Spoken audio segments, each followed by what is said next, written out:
Als er 3 mensen zijn in de Nederlandse showbiz die altijd lekker zichzelf zijn, dan zijn jullie het wel. Absoluut, zonder enige twijfel. We blijven vooral ons eigen. En we kunnen het iedereen aanraden dat te blijven doen. Ja, dat is goed te doen. Ja, het werkt het beste. Je moet eigenlijk gewoon je poot stijf houden. Daar komt het op neer. Toch? Hè? Ja, ik denk het wel. Ik denk dat als je je anders voor gaat doen, dan moet je veel meer moeite voor doen dan gewoon je eigen te blijven. Toch, Geel? Ja.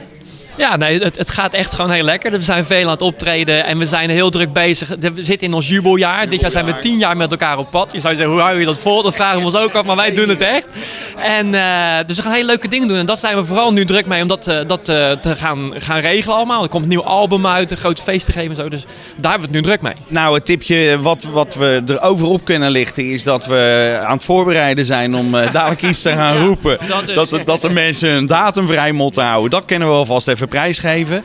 En dat we dus een album gaan maken wat echt wel te maken heeft met 10 jaar Wannabes en 5 jaar ons theaterfeest All The Way. En dat is al heel wat om prijs te geven dan.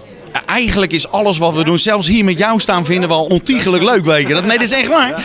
Maar zo'n theaterfeest, ja, dat is wel in het theater staan met alle mogelijkheden van techniek en zo'n prachtig toneel en een volle zaal. En daar dat als speeltuin gebruiken, ja, dat vinden we fantastisch. Ja, daar kan je echt wel je creatieve ei in kwijt. Ja. 2015 moet dus is het jubileumjaar, maar moet ook het jaar van de Wannabes worden. Ja, maar dat kan elk jaar wezen. Bij uitstek is deze ook wel aardig, wou ik zeggen.